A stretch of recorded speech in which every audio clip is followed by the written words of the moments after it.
Welcome to BlackIUSA.news morning show. I'm your host, William Honolulu Jr. Join us as we explore the news and opinions that impact our community. We break down how the major stories have a very personal, local, and racial impact. No topic is off limits, but even if the conversation gets rough, we're always going to keep it real.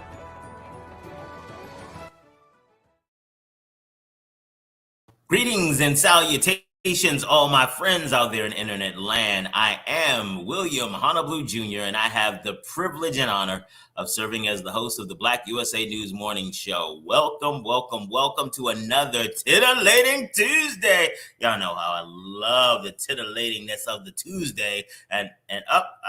It sounds like y'all can't hear me. Give me a second. Make sure my audio situation is taken care of. Testing. Can you hear me? Can you? How about now? Can you hear me? Can you hear me, Stacey? Just want to make sure. Can you hear me? Well, I don't know what's going on right now.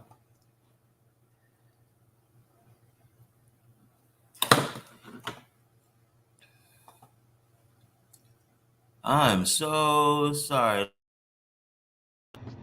How about now? This is so not helpful for me right now.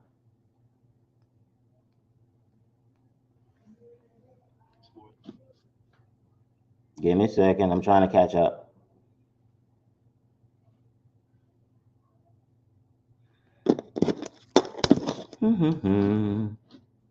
This is okay.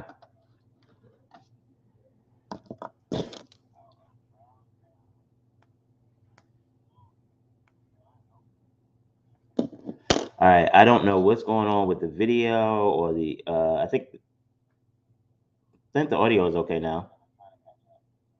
Okay. Yeah. Sounds like the audio is okay, but the video is weird. Oh, I don't know what's happening on my people out there in internet land. But it's gonna be okay because we're gonna have a good day. We're gonna have a good day. Let's get back to it. Let's get on it. Hey to my co-host, the chief titillating officer, Miss Stacey Dennis. You still can't hear me? Oh, you know what? It's not. It's not. It's Stacey. Stacey can't hear me. Okay. I don't know why Stacey can't hear me. Okay. So, well, while Stacey puts together her audio stuff together, I'm gonna go ahead and get back to the show. We already in. Things is all discombobulated. Uh, this is Titillating Tuesday, and you know I love Titillating Tuesday. As you saw, our chief titillating officer is having some technical difficulties. We're going to keep it pushing until we can get those resolved. Today, we will be talking about commercial sex work and the implication. Let me tell her that I can hear her. I mean, I she can I can I'm sorry. This is what happened. This is some back office type stuff y'all get to see today. I gotta let you know. Uh,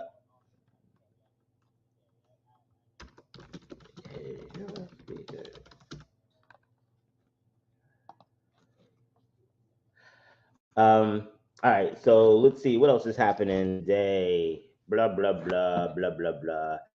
I'm all thrown off. Oh, got to make sure that you all have enough information to make good choices, not academically, but politically. As you all know, for those of you all in Maryland, we are in the middle of the primary election right now. The polls opened last Thursday for early voting. They're open 7 a.m. to 8 p.m. And I've been out there. The lines are so short. It is really important that you go out there and you vote and you make sure that your voice is heard. And we'll talk a little bit more in the coming shows about what else we need to do instead of not just voting, but making sure that we have the information necessary to make good decisions. Because some of these people who are out here running for stuff, they are crazy.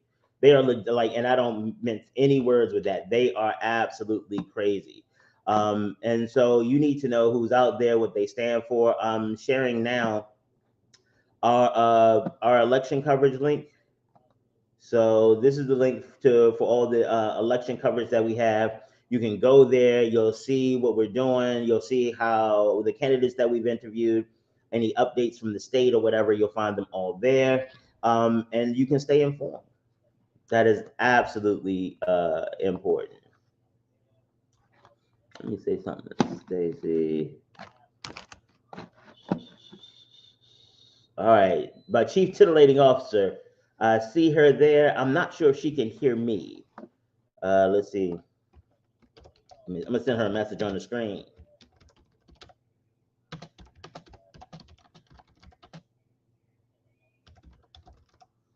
Yo, this is so funny. This is so funny. That's one of the great things I love about doing community-based stuff.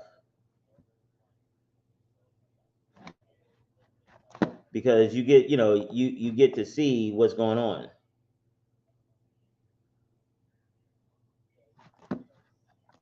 Yeah, it is.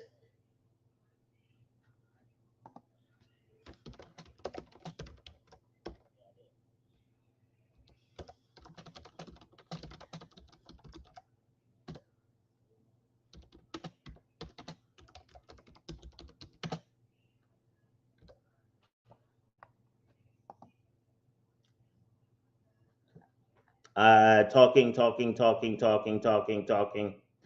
Oh, you can. Okay, okay, okay. All right. Here's our chief titillating officer, What did Stacey you Dennis. do? I don't know what I did. I did not do anything. I don't think I was. I think maybe the time was just appropriate. The universe didn't want you to hear what I was saying before. My There was some, Lord.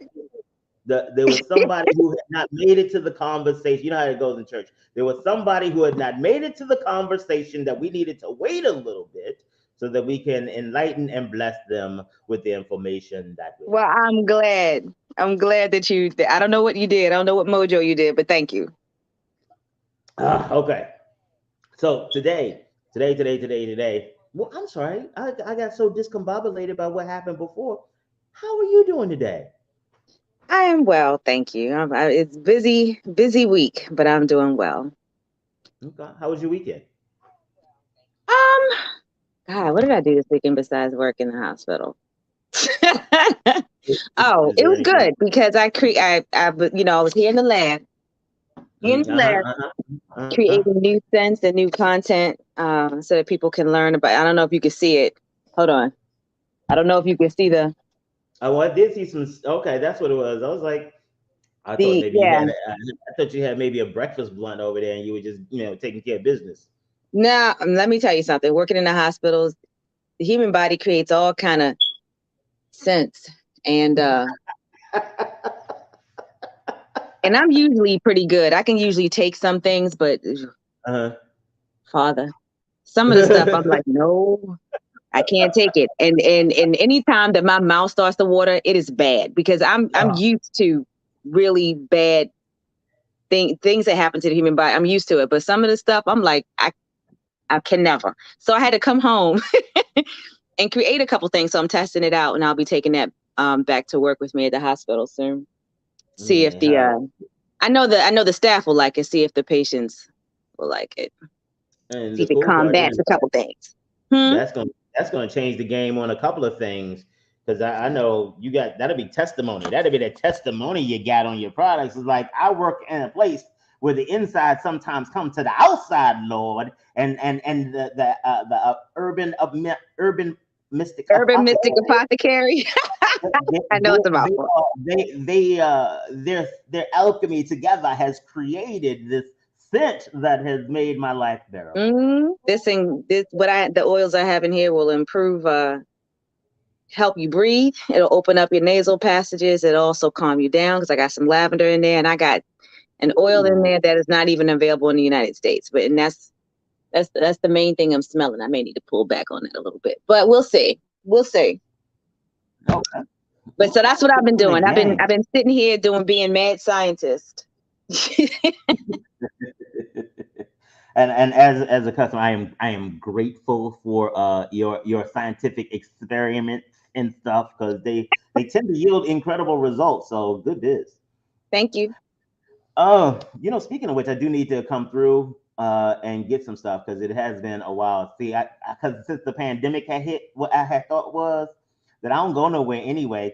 And plus everybody wearing masks. You don't need to smell me. You don't need to smell me because if you smell me, I might be able to catch your COVID. So I was all in my head, but now, Well, actually, a few of my clients have like respiratory issues. You know, I have a cousin who has a bit of a deviated septum, and till she gets that surgically fixed, the oils I have help her breathe. And so, but if you go in her house, I swear you'll come out being able to smell the squirrel in the tree next door. she keeps it open, yo. All that stuff is open. You like, huh? So it helps in that matter. It's okay. All right. Well, you and I can sit around and kick it all day, but we here to talk about a particular thing today. What's on the menu today? Today we are going to be talking about commercial sex work, and so one of the things that and I try to, again, I don't keep it 100 with y'all, but I'll at least try to keep it 85. And be clear about what my position is, because I don't want there to be any mistake down the road. I abhor and will advocate and fight against human sex trafficking. Actually, any types of human trafficking. Exactly. What we're talking about today is not human trafficking. In human trafficking, there is this level of coercion, of deception, of exploitation. We are not talking about that. So I don't want none of y'all coming back through and like, y'all okay with human trafficking? Don't do that, because I will take this clip right here, and show it back to you. So that's the thing. I am an advocate and a proponent of people having the right to consensually engage in sex for money. Now, I am also not naive enough to not understand that sometimes the consensual sex work can become sex trafficking. And so that is a separate issue. And to that end, those of you all who believe that slippery slope argument about about sex trafficking, and it conflates it with sex trafficking and conflates it with sex work. The difference in coercion is the difference between working at Amazon and being kidnapped and forcing to be working at Amazon. And when I say working at Amazon, I'm talking about in their warehouses, because I have not heard great things from anyone who has ever worked there. And so that is a place you can work, but you have a choice. And some of us, the reality is, the choice we have may not really feel like a choice. When the choice is going to work at Amazon or getting kicked out on the street, or your kids going hungry, it doesn't feel like a choice, but there is this element of choice there. Again, please make sure that as we're having this conversation, that we keep understanding the difference between sex trafficking and sex work, and also understand that unlike the pro-life or anti-abortion advocates, we don't want to just think about getting it legal and then moving on. We also want to make sure that as it becomes legal, there's infrastructure in place. They have the right to organize. They have the right to have conversations. Exactly. and reducing the stigma so they can have access to all of these things. So I just want to put that out there, because I know I'm gonna have fun with this conversation, and because it's something I'm very passionate about. Not necessarily doing sex work, but like advocating for sex work. Is like, even if I'm not using it, I want to make sure that other people can, and if I want to in the future, it's available to me. I might not keep it 100, but I'm gonna keep it 85 for you. So I just wanted to put that kind of disclaimer and context out there on the conversation. All right, I'm gonna turn it all the way over to the chief titillating officer, because she's the one with the experience. Wait, I'm not trying to suggest that you've done commercial sex work. I am suggesting that you have studied, and from a public health perspective, have the information. Actually, if you don't mind, I'd like to start this conversation off, if you could, the same way we started the last one out, from the context of the public health implication for commercial sex, not necessarily sex trafficking, but for commercial sex work, the public health side. So I can only speak from my experience here in as a part of Baltimore City's STD program. And we had a lot of commercial sex workers come through finally, because a lot of them just didn't until the problem got so bad that they had to seek medical attention. They came in late because it was a sense of shame for them as to how they caught their disease. And chlamydia, which is terrible, chlamydia can cause reproductive issues in women. And because the symptoms of chlamydia are not really, sometimes they're just not really evident, you think of it as something else. Oh, I just have some discharge. Okay. And just have a little bit of burning. It's probably, I probably stretched out the skin or something. Like, oh, okay. How long have you had this burning? A couple months. Does your stomach hurt now? And now you have pelvic inflammatory disease, where the infection has left the vagina and has progressed up into the woman's uterus, fallopian tubes, and now she may have issues reproducing when she wants to. There's a treatment for it, but only if you catch it early. You could have gonorrhea, which, as a medical community, we're having problems fighting because the bug keeps changing and the bug keeps mutating, making our current remedies ineffective, or as ineffective as they once were. You could have HIV and syphilis. And all of this is reportable to the health department. So every state in the union take reports on HIV, chlamydia, gonorrhea, syphilis. And sometimes when you have a commercial sex worker, they won't come in or they won't talk to you. Or if you do know that they're a commercial sex worker, you may not be able to find them. So legalizing prostitution will give them a certain type of protection. They're now a business. Their body is now a business, and they have to protect their business. And so when they come in, they're coming in for checkups because they want to protect their business. You know what I mean? They want to make sure their business is the best that it can possibly be, because this is their product. So it is healthy. They get places where prostitution is legal gets checked up all the time, and there's no shame in it. And I'm sure when we come to it, William will be able to better talk about the legal protections for women who engage in this. And honestly, whenever I had a commercial sex worker, I was like, so, this is a hit to your product. You're going to be out of commission for the next week as you heal, as you take this medication. She's like, yeah. I said, so do you do any marketing? I mean, what's the going rate for your services? She was like, I was like, no, seriously. Yeah. I'm so extremely serious. What's the going rate for your services?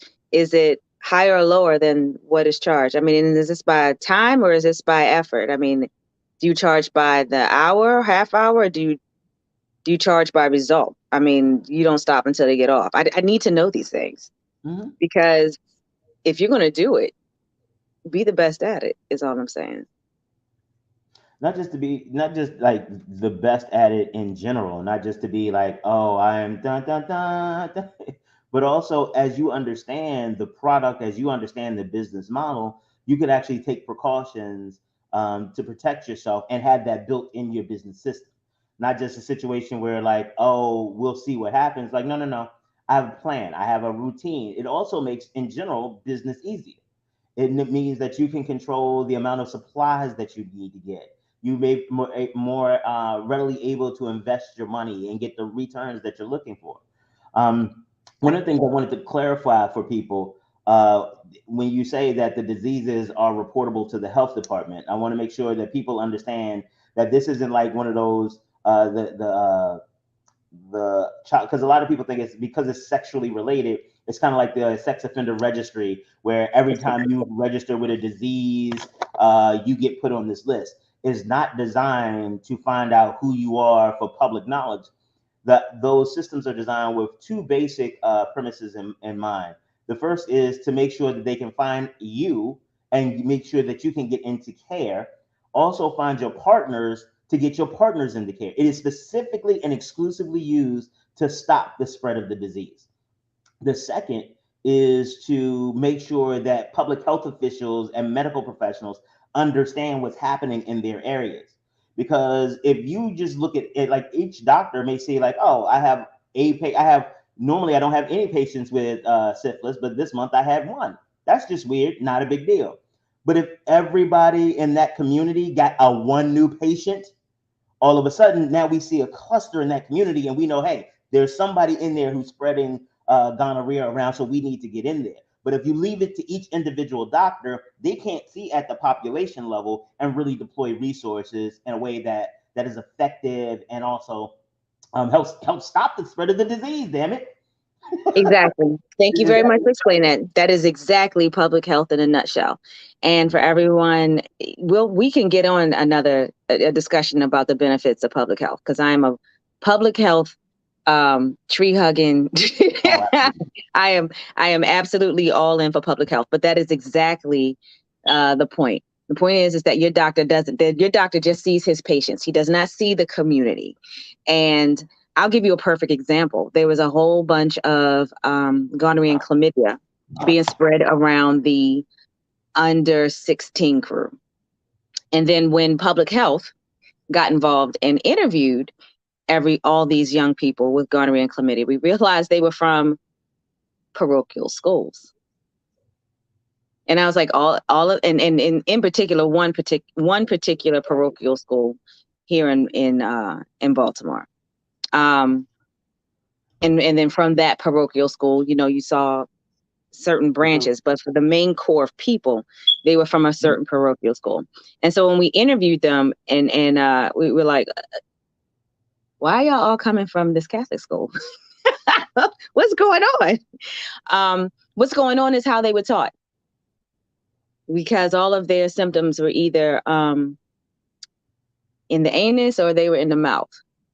And so when you ask them if they were still a virgin, they would say, yeah, Absolutely.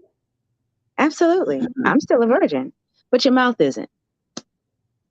Your mouth isn't, and your back end isn't. Your anus isn't. It's got gonorrhea in both places, but I'm still a virgin.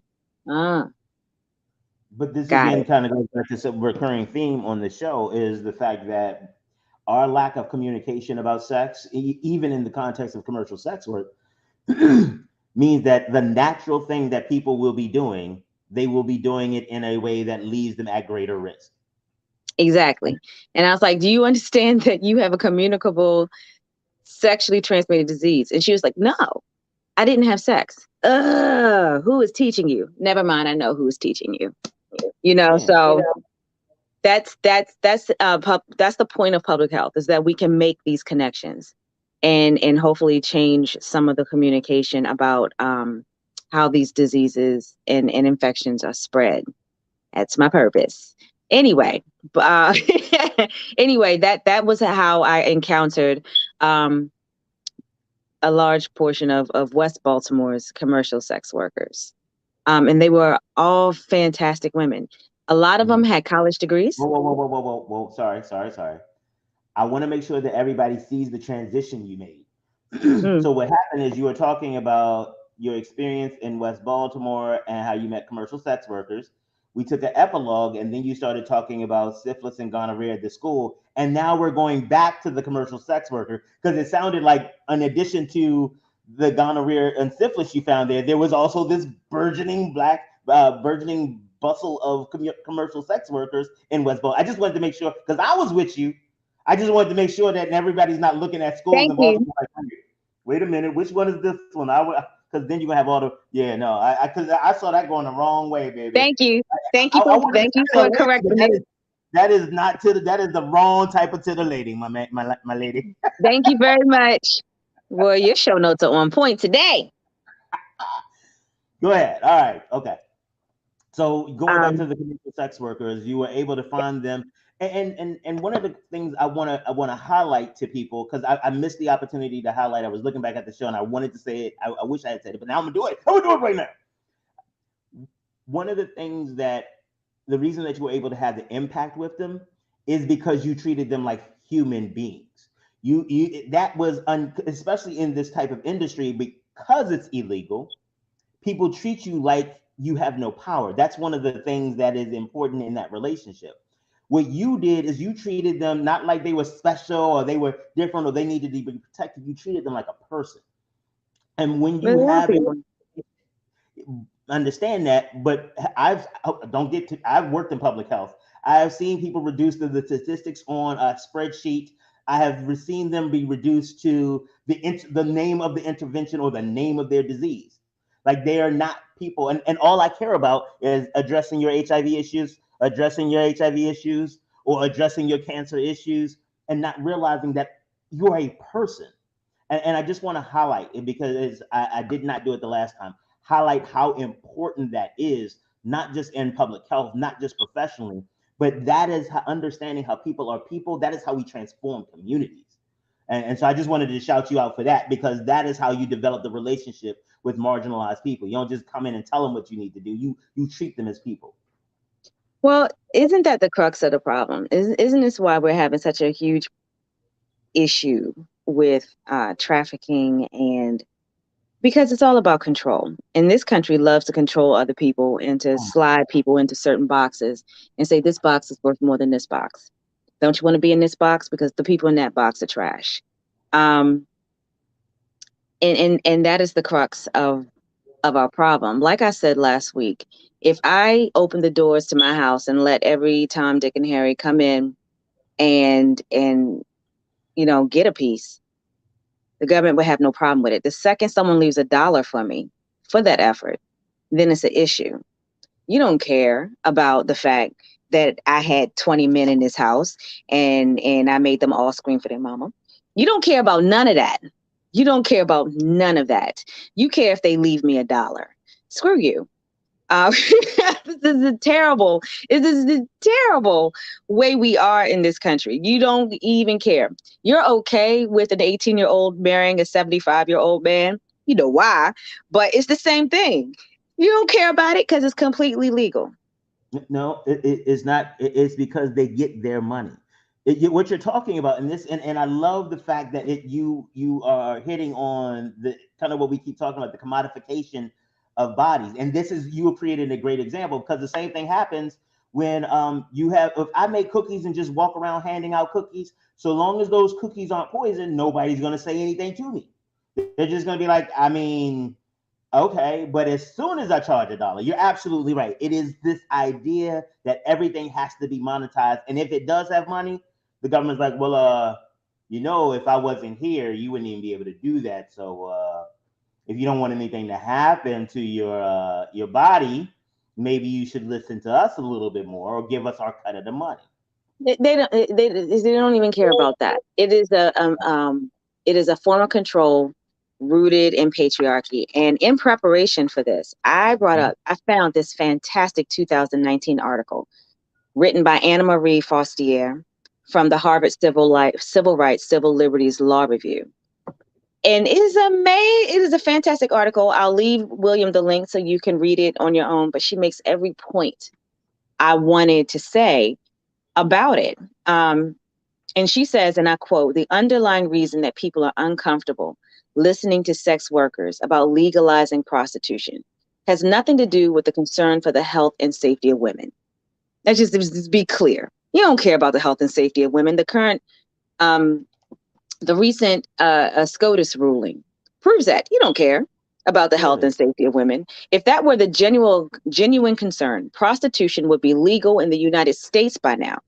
The underlying reason people disagree with legalizing prostitution is that prostitution is viewed as amoral because it involves mostly women selling their bodies for financial gain.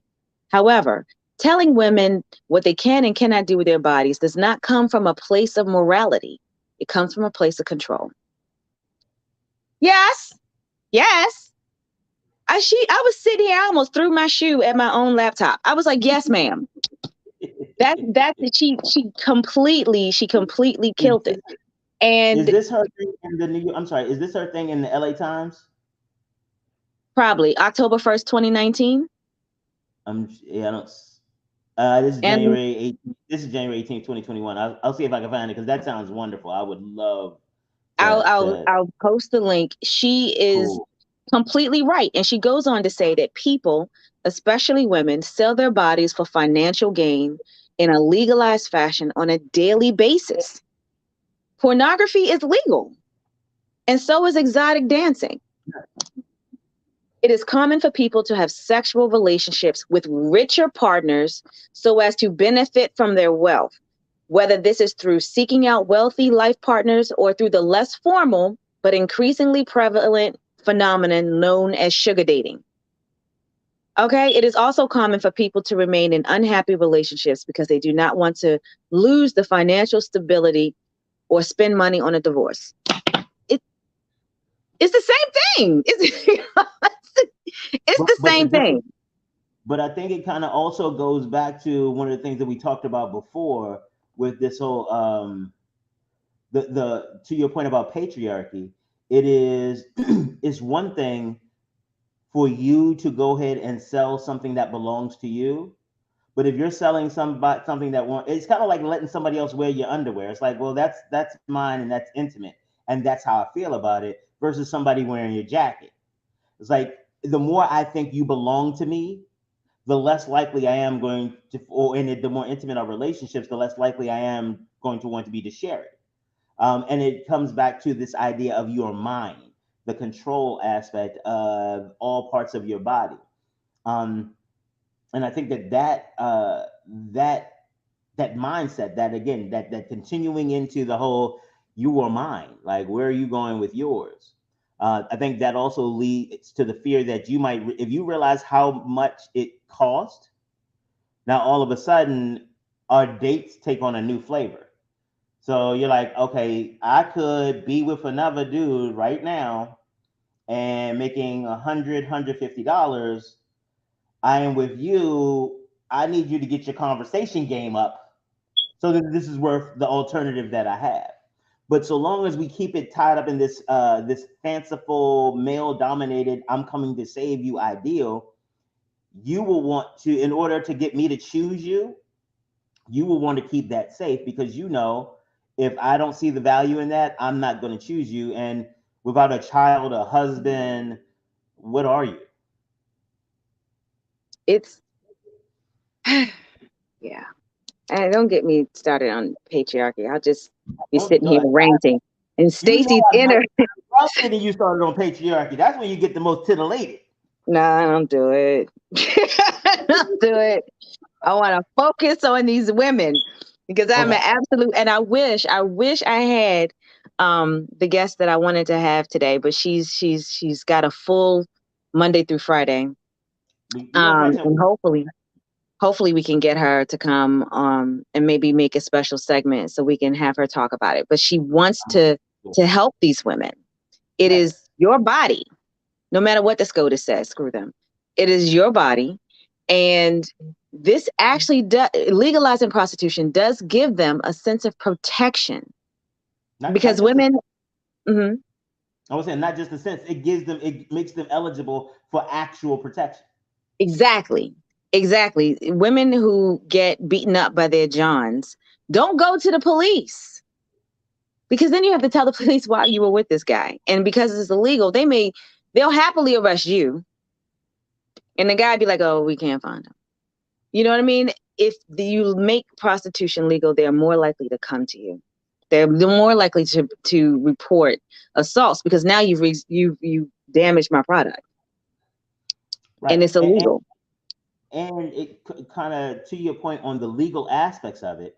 Um, I have, and I know people have seen this on TV, but this actually happens in real life, where if you have a woman who is a sex worker and doesn't want to cooperate with the police in another investigation, even if she's a sex trafficking victim, they will arrest her and use the levers of government against her Right. to get the other guy.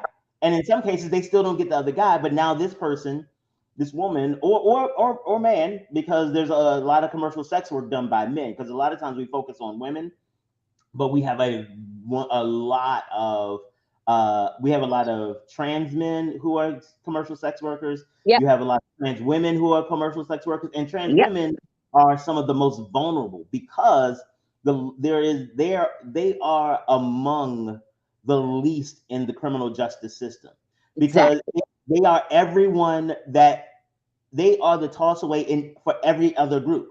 They are the people who the cis heteros, they're the toss away for them. LGBT people who don't necessarily appreciate trans, they're the toss out for them. Particularly trans people of color, they're the Trans people toss of color. Thank you. and many of them are survivors. Not many of them. Many of them that I've talked to are survivors of sexual abuse, and so all they are the marginal, the most and by the way, we have been very clear, especially men, trans people who transition from male to female, because especially ones of color, because you have now adopted not just the trans identity, you have the Black identity, the woman identity, and the confused people of what are you a woman, and all of that in that one space, and it leads to many of them ending up. Some of them start as commercial sex workers, Yeah. and So you Black, now you're a woman, and you probably don't have the financial resources to protect yourself. and so when you throw all of that, because and again, I'm thinking particularly of a Black trans woman that I know, had a rough life. So rough life is bad by itself, but it was difficult for her to get a job because people were not accepting of, like, and I think the big thing, somebody talked about how you don't even try, you have facial hair, like you're not even trying to look like a woman, because what they wanted was, I have an idea of what a woman should be, and if you want to claim that, you need to fit my ideal. And Exactly. so, and was having, and this, I'm not talking about like jobs where you show up in, like, suits and stuff. I'm talking about mopping floors and things like that. And so she started with sex work, and really had not the protection. Like, she couldn't go to the police because if they paid attention, because she tried once. Well, what are you out here doing this for? Blah blah blah, like that kind of thing. Um, Exactly. you end up in a place where you don't have any protection. Then once you know you can go to the police and they won't do anything, then why would you ever try And again? why would you go back again? Exactly. So what that means is that now Exactly. you become an unprotected victim in this very harsh experience, and that is how, moving from sex work to sex trafficking, because now there's nobody to protect you except the pimp. At least now that Exactly. you can't get the people in blue, but you can get the nigga in purple to come and protect you. Oh, Exactly. I got it. That was fire. Oh my god, I love that. Oh my god, I love that. I got to write that down. You know, when slick pimp named slick back. Anyway, the, the So beautiful part of what you said in legalizing commercial sex work is now they'll be able to unionize, or they'll be able to form their own groups, right. their own professional organizations. And given how many women would probably engage in this, they'd be just as powerful as the AMA. Their voice would be just as loud as the AMA, the APA. AMA. Let the people know. Don't just assume people know what the letters stand for. The The American American. Medical Association, American Public Health Association. They will be a voice in all of those arenas now because they have organized and unionized, and they vote. And the other You part think too. they don't, they vote. Oh, absolutely. Well, let me take the people who do vote. The issues are just like everybody else's. They don't vote, especially if you believe and you have experienced that judges ain't on your side, prosecutors ain't on your side, police ain't on your side, the social services places ain't on your side, the hospitals ain't on your side. What is my vote actually doing? Like, you have not been able to show me in any measurable fashion. The best case scenario is that you can do this whole, at least it's not worse. Because if they get involved, if they get in control, then they're going to come and get all of you. I don't have to do anything for you. I just need to make sure you understand that I'm protecting you from whatever they're going to do.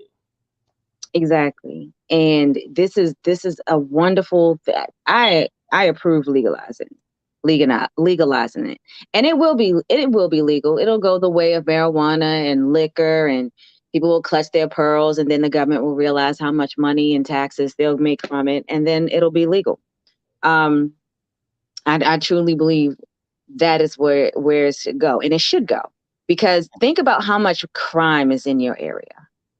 And our guest, if we had her today, would have been able to speak to it, because when I spoke to her about it, she was and she represents the Garrison side of Baltimore City. West Baltimore. West Baltimore. Okay. She says there's so many commercial sex work related crimes on these women that would be helped if they were able to make their money and it be considered legal. I'm gonna tell you right now, the moment they legalize it, I'm gonna run a brothel. I'm gonna just put that out there. I'm opening one. Yeah, well, that's because you think big. If they legalize it, I think I might become not a client. I think I'd actually start. I'd freelance, like selling. I'd sell sex freelance. I think I would. No, what you're going to do is help me run this brothel. I'm gonna tell you right now, that's what's going to happen. We'll have classes, we'll have how-tos for the general public, we'll have history lessons.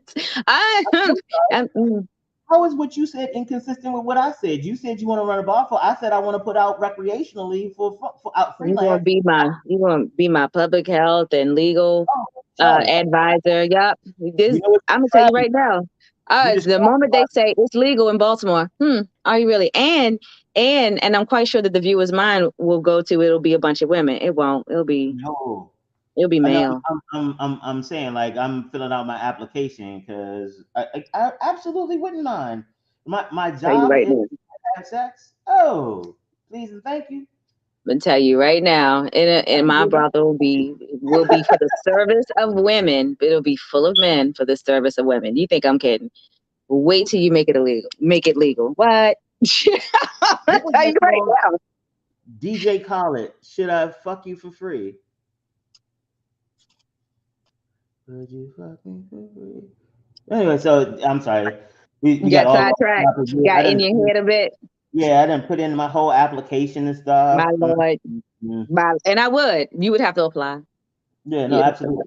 But even in the space where we're not talking about the because once it becomes legal to get to that space where there are all full of protections, it's going to take a while. The same way that it is taken in Maryland with the marijuana issues around marijuana, and so it's I think as we still look at it incrementally, it becomes really important that we remember that we have to not just vote, because we've gotten hornswoggled about this voting thing, and people are like, oh, it's voting or it's voting. That's where the problem is, that it's only voting that they're talking about, because voting, volunteering, contributing, testifying, calling, advocating, that is what the other side is doing, and they're doing it without ceasing. They are out 50 years in the game, and some of them were fighting Roe literally from the moment it got decided until Hobbs was decided. They fought tirelessly. They go to rallies, they give up their money, they give up their time. And if all we're doing is voting, that's like somebody else staying in the gym and us walking around the neighborhood and getting in the ring to fight and don't understand why we keep getting our ass whooped.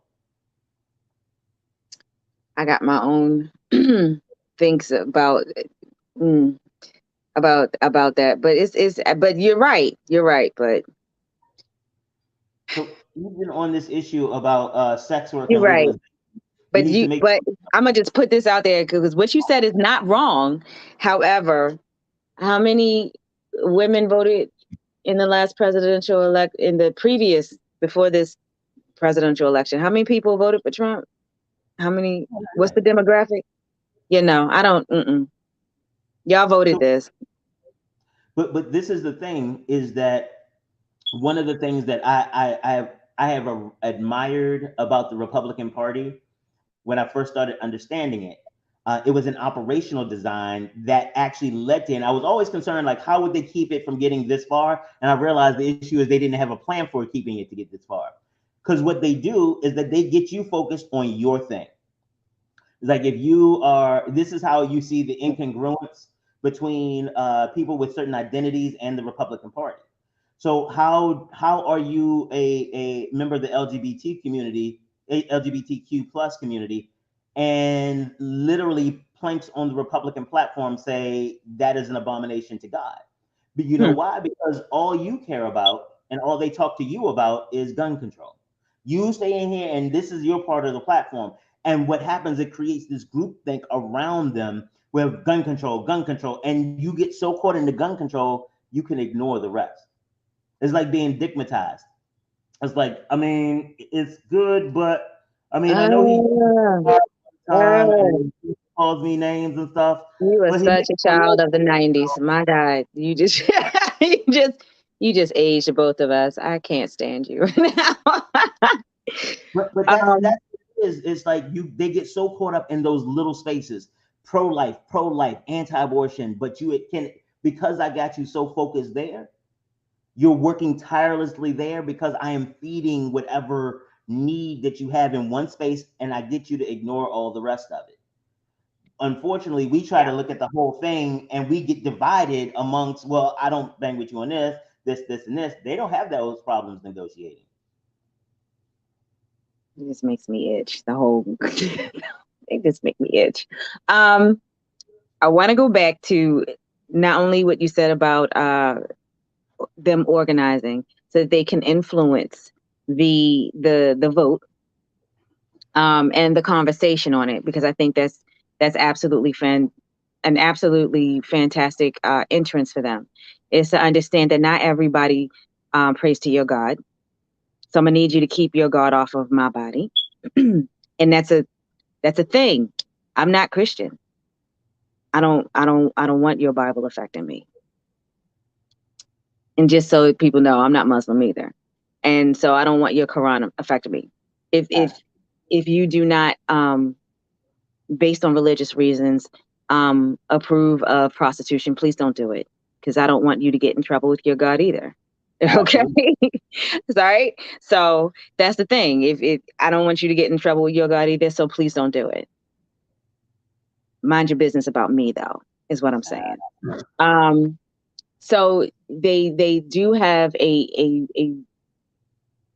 if they can get organized and find a speaker that can speak to the public, I think they have a really great chance of changing the perception around commercial sex work. And then they will be able to get organized. They would be able to set their own prices. And, oh, I wanted to talk about the prices. Let me tell you something.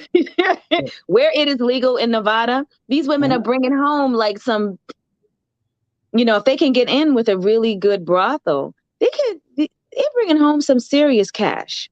mhm, So I looked up a couple of articles, and because I needed to get a sense of it. Now I had family members that went out there mhm. just to visit the brothel. They said these people could not be nicer. They were amazingly nice, Yeah. great communicators, nice and great communicators. Hello. How about a great, that was the entrance to their business for these women who just wanted to visit and talk to the peoples. These women got some serious cash, and not all of commercial sex work has to do with penetration. So Say there, that again. Say that again. yeah, all of commercial sex work. And if you go around the country and find out in your state what is considered commercial sex work, you will see that a large part of it has nothing to do with penetration. um I'm trying to remember the law, but it's in Pennsylvania. Cuddling is called, and if you get paid to hold somebody because they just need that closeness, it is considered commercial sex work. Yes, actually, there are companies that offer cuddling services. I tried to get a job at one, they wouldn't hire me, but I would. Hello, all I gotta do is hold you, and it's they $150. wouldn't they Come here wouldn't for a hire second. me. I was very disappointed that they wouldn't hire me. Cuddling is considered commercial sex work, and so if you get caught exchanging money for hugging somebody, you can be arrested for prostitution. Y'all do too much. But the other thing to think about Too much. too, did you find out about how they manage their expenses? Because I think one of the things that happens, just kind of like the drug life used to be, where people see how much money you're bringing in, but they don't realize that you're paying that the majority of that to distribution. And Right. So these brothels do charge a percentage of what these ladies bring in. And that percentage not only takes care of the house, basically, but it also pays for the medical care, because every month a physician is coming through. These women are getting fully checked. That is included in the price. Security for the establishment, and entertainment, because you're not just coming in there and diving into a cooch. You're talking to people. They have events, they have parties, they have a bar. And so if you just want to come and visit the brothel and just be around a bunch of attractive people and just talk, not even go into a room, there is a thing for that. Because you have a whole bunch of people paying you attention. And I say people because some of the brothels have males and some of them have females. And whatever it is that you like, maybe you just wanted someone to talk to. Remember last week when I told you, this lady got paid $2,000 to hold a dude at night, and just so he could tell her about his month. He comes every month. $2,000. And she's like, hey, how you doing? Come on, and there's no sex. She gets paid too large to hold this man so he can gab about his day. That fulfilled the need for him. And she was there for it. She was a great ear. She gave great feedback. They had fantastic conversation. And to him, that was worth $2,000. Technically, that's considered commercial sex work. No, that's not technically. Not technically. That absolutely is. And that's also. And they were both clothed. They weren't even naked.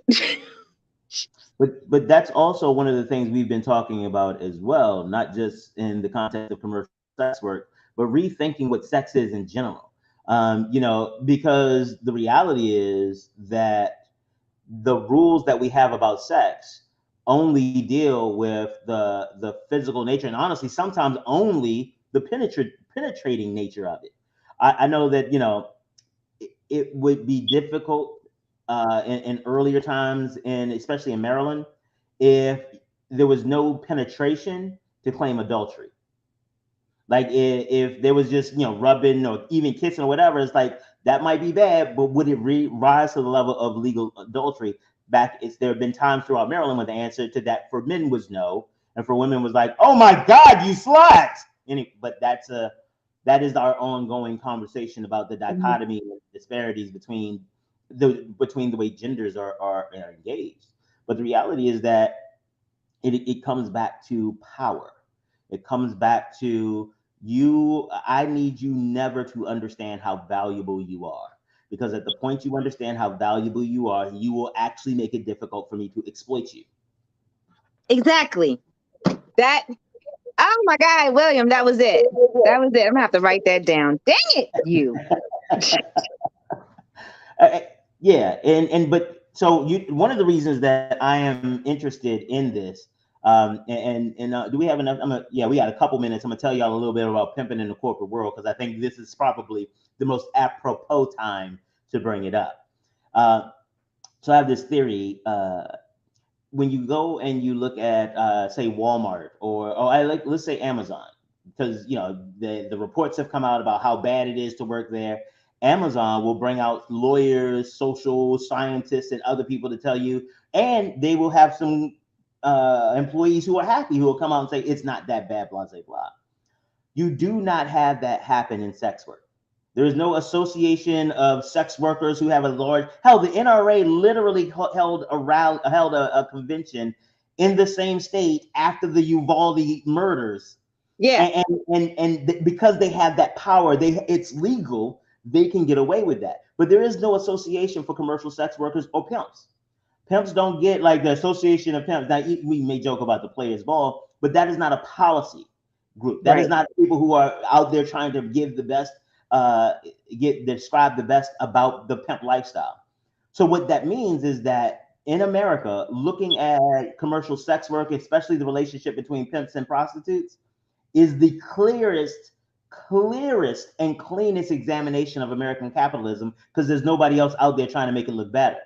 And what you realize is that and this is why I don't have I don't find any difficulty with commercial sex work being legal, because the philosophies behind it that we decry about pimping already exist, except they sound better. It sounds better when I talk about, you know, having a daycare center in my company because I understand work-life balance. That sounds so much better than I need to keep this bitch's kids here to make sure she come back with my money. I don't think they're very different, except that one person is college educated and understands how he needs to say it to make it socially appropriate, and the other one is just being truthful about it. There is no need to make it sound better because it is what it is, and everybody here knows that. But in the corporate parlance, it is, you know, work-life balance. It is, you know, caring corporate citizens. And I'm gonna tell you what: if you think, well, I ain't gonna let nobody hit me at work, what do you think a negative review is? Because I know a negative review will last in your file will last longer than a black eye. The commercial violence is there. It's just that we feel better about it when we take the morality, like you said from the beginning, when we take the morality of sex out of it, it don't look that different. Well, the morality, because it all comes back to control. It's control. It's absolute control. And in this case, I want the control to return to the woman. This is her body. This is how she chooses to make her money. And how she chooses to make her money is technically done by every one of these moral people. They just call it something different. This old man likes you when you come and pick up his trash and you talk to him and he slides you $50 just, you know, just to have some money in your pocket. That is exactly what that is. Yeah. Exactly what that is. I'll give you another example. I had a trio. I had an old guy. He was 88. He came into the clinic. He had syphilis. 88. He had syphilis. And I'm not talking about old syphilis he probably caught in World War II or some. He had primary syphilis. Fresh out the box. There's a receipt on it. Yeah, he did. He had primary syphilis on his Jimmy. And so, you know, we had to talk to him and be like, you know, at this point, I'm not getting any dates, but this man has got primary. I'm like, you 88. I was like, and he could walk. He had a little cane with him, but he came into that clinic dressed to the nines. And I'm like, that's how you come for an appointment. So we talked to him and I said, look, you're going to have to bring me your partner so I can treat you and both of you will be fine. He said, okay. So he comes in the next day and he didn't bring a partner. He bought 3. And he walks in. Now he's 88. These girls were no more than 35. And he sits down and he walks in with these 3 girls and he sits down and everyone's looking at him. They got up, gave them the chairs. And they were like, here you go, pimping. I was like, right. And I'm like, what the? I don't have a decent date. This man comes in with 3. I'm offended. No, we gonna see.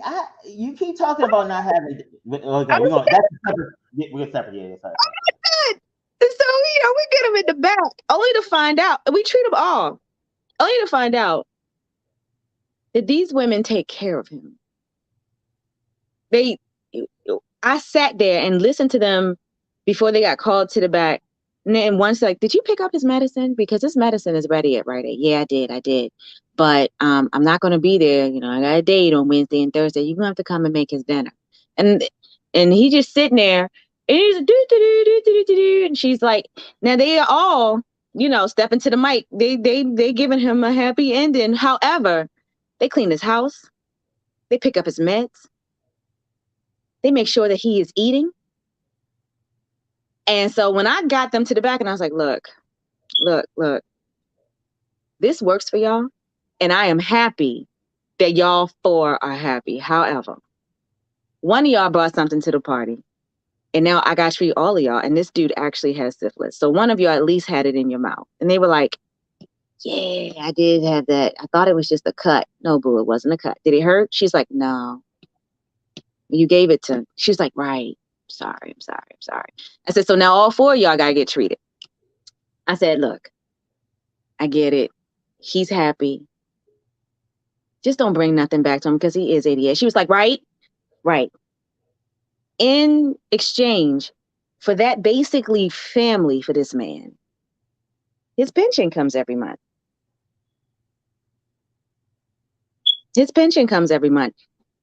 They make sure his bills are paid.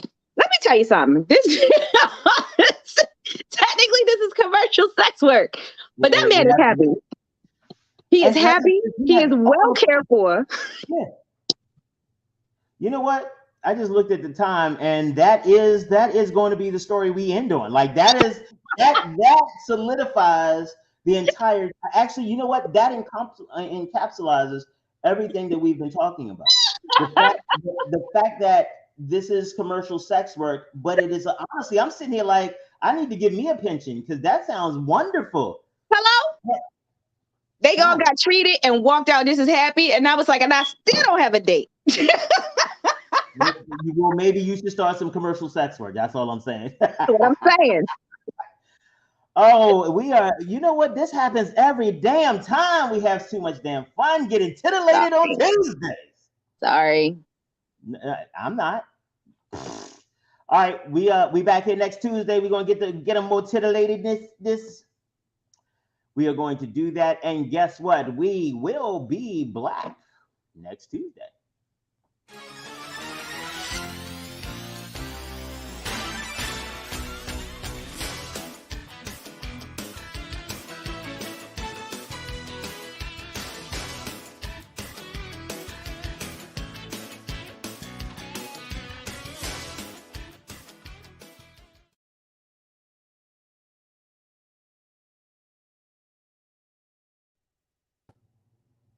Hey, love.